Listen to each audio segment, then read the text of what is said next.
Bismillahirrahmanirrahim. Elhamdülillahi Rabbil alemin. Ve salatu ve selamu ala eşrefil enbiyai vel mursalin.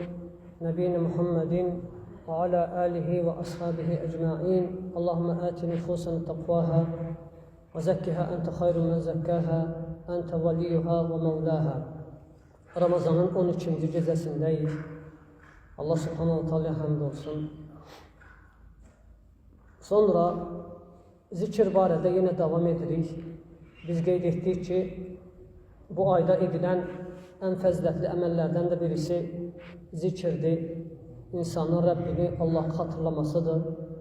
Və bir ay boyunca bizlərə əmr edilən bu oruz ibadətinin əsas məqsədlərindən də birisi məhz elə budur.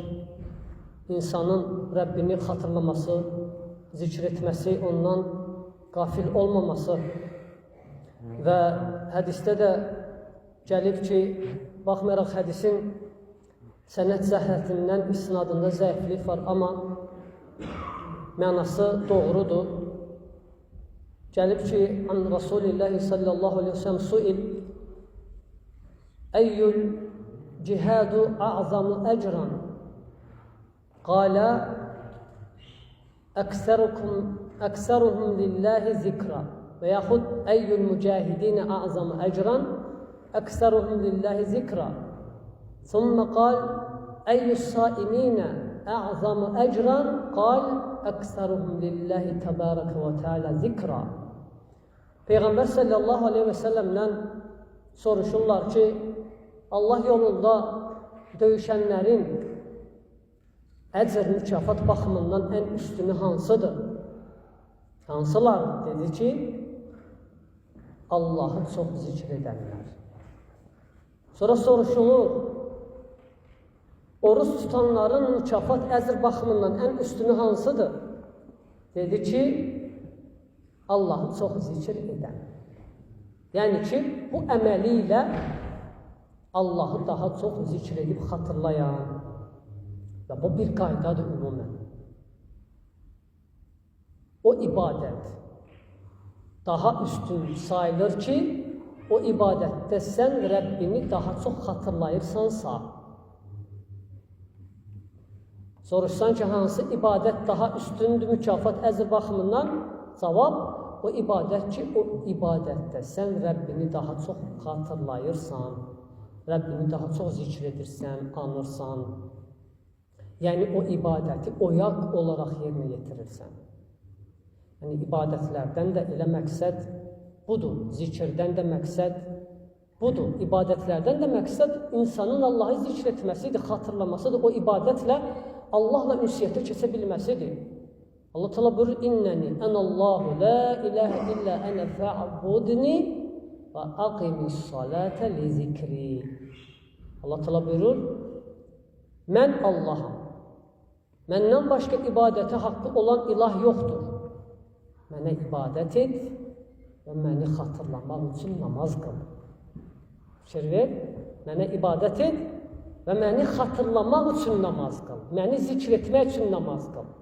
Namaz nəyə görə qıl? Hətta namazda məni xatırlayasan deyə. Ona görə ibadət güc və qüvvə qazanır o zaman ki, o ibadətdə sən Rəbbini xatırlayırsan. Yəni, o ibadətdə sən qəlbinlə, zehninlə Rəbbinin yanında olursan. Məsələ, baxın, dua ibadətdir, elə deyilmi? Ha? Dua ibadətdir. Əd-duau huvəl-ibadə. Peyğəmbər sallallahu əleyhi və səlləm ki, dua ibadətin özüdür. Amma dua ibadət olduğu halda, əgər qafil qəlbdən olarsa, ayıq olmayan bir qəlbdən olarsa, o dua ibadət dəyərindən düşür. Ona görə Peyğəmbər sallallahu əleyhi və səlləm buyurur hədisdə, Ud'ullaha və entum muqinun bil icabə. Allaha cavab verəcəyinə yəqin olaraq dua edin. Və aləmu ennallaha la yestecibu duaen min qalbin gafilin lahin. Bilin ki, Allah qafil və diqqətsiz qəlbdən duanı qəbul etməz. Gördün? Allah qafil, diqqətsiz, ehtimam etməyən qəlbdən duanı qəbul etməz. Dua ama dua ibadətdir. Sən ibadət edirsən. Amma bu dua dəyərini itirir. İbadət dəyərini itirir. Niyə? Səbəb nə idi? Qafil qəlb. Qafil nə deməkdir? Əllər göydədir, qəlb isə ayrı yerdədir. Qəlb Allahın yanında deyil. Bu zikr deyil. Bu xatırlama deyil. Və bütün ibadətlərdə də məqsəd odur, insanın özünü cəmləməsi, toplaması. Ona görə Allah Teala buyurur: "İnne fi zalika lazikra limen kana lahu qalbun aw alqa as-sam'a və huwa shahid." Qaf surəsində Allah Teala deyir, həqiqətən bu şeylərdə Allah Teala yaradılış barədə danışır, yəni öz rububiyyətindən danışır, ölüləri diriltməsindən və s. Sonra deyir ki, bütün bu şeylərdə qəlbi olan, yəni bəsirəti açıq olan, diqqətlə qulaq verən və hazır olan üçün ibrətlər var, xatırlama var, zikir var. Deməli, kimlər üçün xatırlama var? Kimlərin ki, qəlbi oyaqdır. Qulaq verib, diqqətlə qulaq verən, hazır olana, diqqətlə qulaq verib dinləyənə. İbadətlər də belədir. Sən ibadətinə özünü ver, tamını ver. Yəni, ibadətin özəyi, ruhu zikirdədir. Ona görə sən tam qəlbinlə, oyaq olmağınla tamamilə özünü ibadətə verməlisən. Hətta, nədir? Qafil olmayasan deyə. Və ümumən zikrin qəlbə olan münasibəti, elm əhli deyir ki, balığın suya olan münasibəti kimidir. Yəni, balıq bir müddət sudan kənarda saxlanandan sonra onu suya qaytarsan, ölmədən öncə, o balıq özünü necə hiss edir? Hə? O balıq özünü tam həyatında, yəni rahat hiss edir. Qəlbin zikirlə olan əlaqəsi bu cürdür. Sən qəlbinin zikrini verdiyin zaman, zikirdən onun həzzini verdiyin zaman, qəlb özünü öz yerində hiss edir. Rahat hiss edir özünü. Öz həyatını tapar qəlb.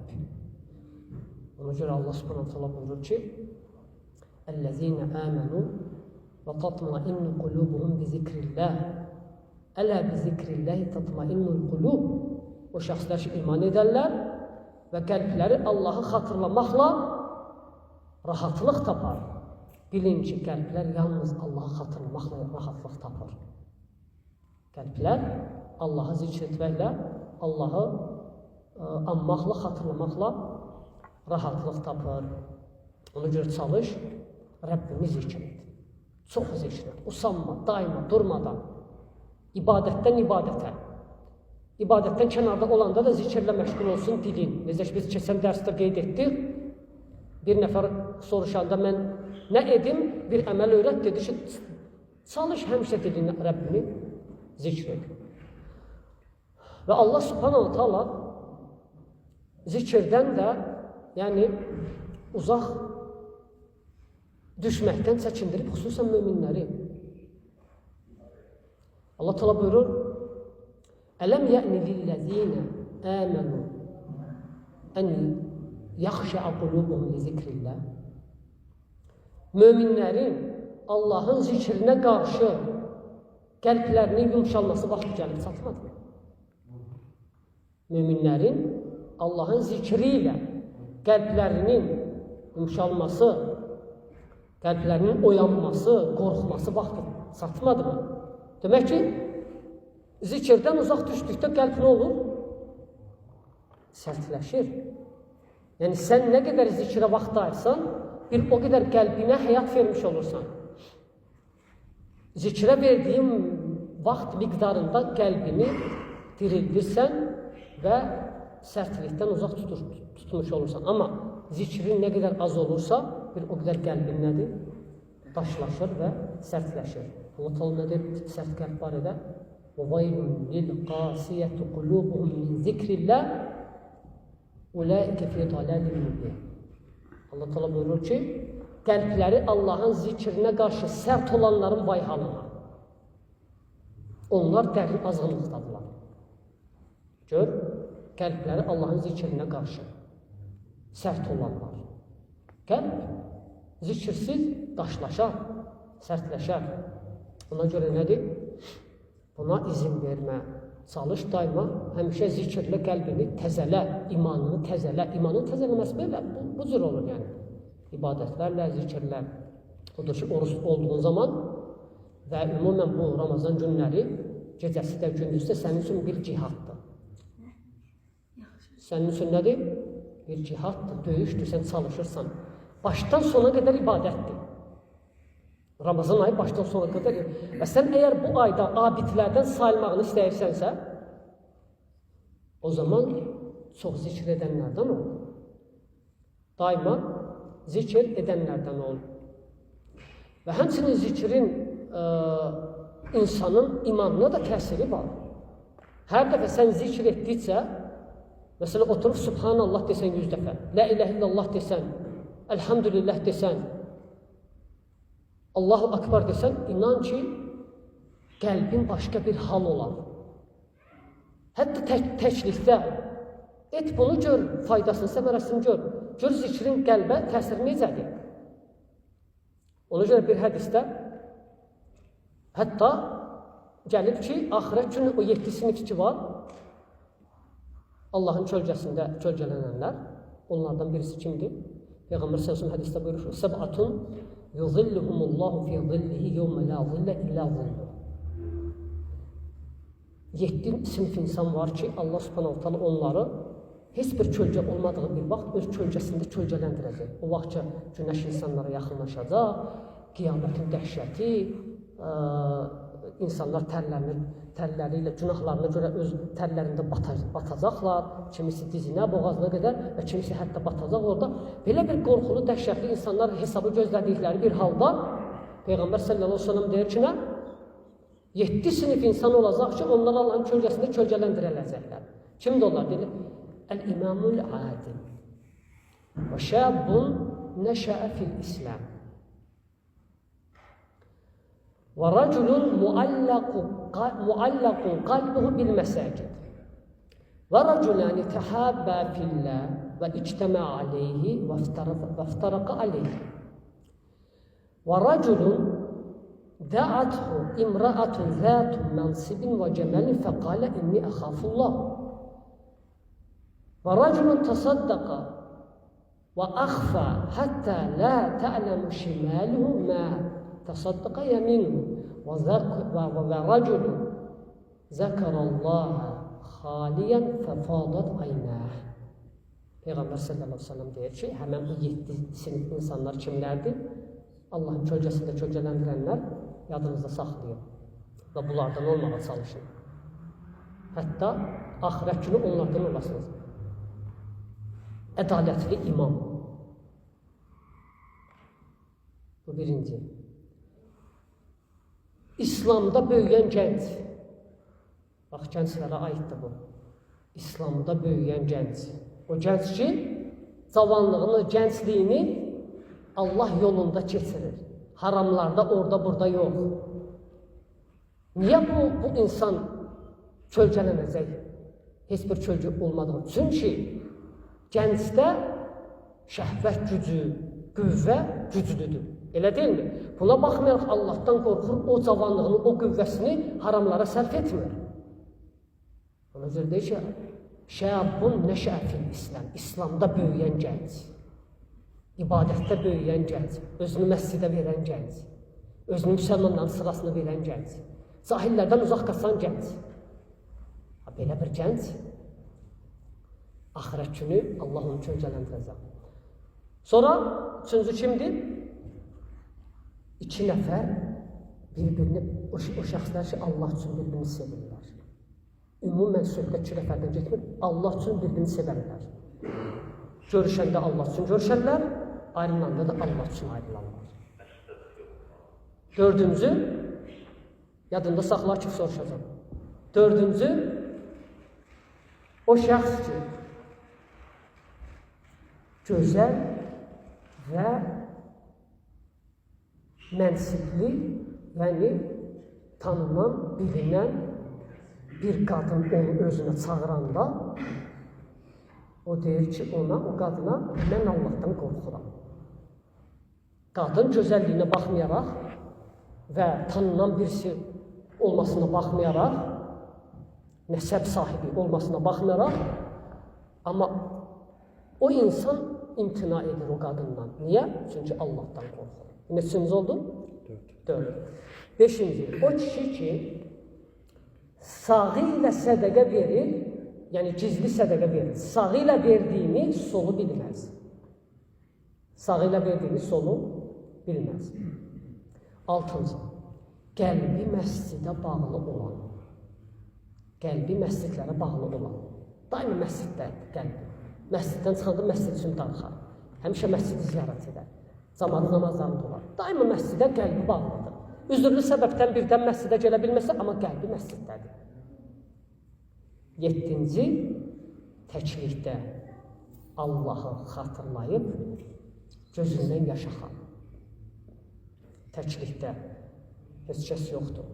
Otaqda təksən Allahı xatırlayıb gözündən yaş axar. Niyə bu məsələ bu cürdür təklik? Çünki adətən insan tək olanda şeytan daha çox onu azdırmağa çalışır. Tək olanda şeytan onu daha çox azdırmaq. Xüsusən də indiki bu telefonların olduğu bir dövrdə, internetin olduğu bir dövrdə. Elə ki, təkliyə qapanır, gənclər, əllərində telefon, nədir? Allah qorusun, artıq şeytan orada hakim olur. Və insan da nəfsinə qalib gələ bilmir. Buna baxmayaraq bu təkliyə, şeytanın bu vəsvəsəsinə, hiləsinə, azdırmaqdakı olduğu qüvvəsinə, təsirinə baxmayaraq, insan Rəbbini xatırlasa, açıq Quran oxusa, zikr etsə, görər ki, qəlbi yumşaldı, özü də hiss edilir, gözündən yaş çıxdı. Və hədisdə deyir ki, Peyğəmbər s.ə.v deməli nədir? Təklikdə Allahı xatırlayıb, göz yaşı axıdan. Təkrar elə görək. 2007 nəfər. Birincisi, ədalətli imam. Sonra? Kifə demişdim, yanına saxla. İkinci, gəncliyini İslamda böyüdən, bəli. Üçüncü, Allah üçün bir-birini sevənlər. 4, qəlbi məscidlərə bağlı olan. 5, onu dedi. Sədəqə. O sədəqə verən ki, gizli, sağ verdiyini solu bilməz. 6, gözəl qadın onu çağırdıqda nə deyir? Allah da olur. 7,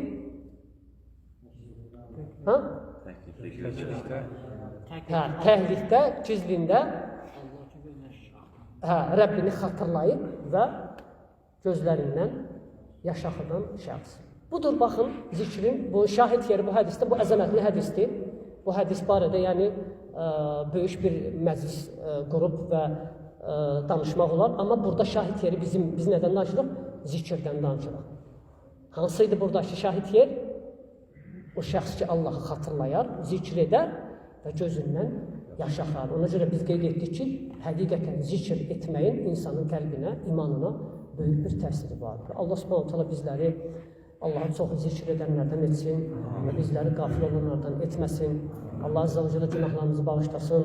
Allah azza və cəllə bizim tutduğumuz oruçları, qıldığımız namazları bizdən qəbul etsin. Və sallallahu alə nəbiyyə Muhammedin və alə alihi və sahbihi əcmaîn.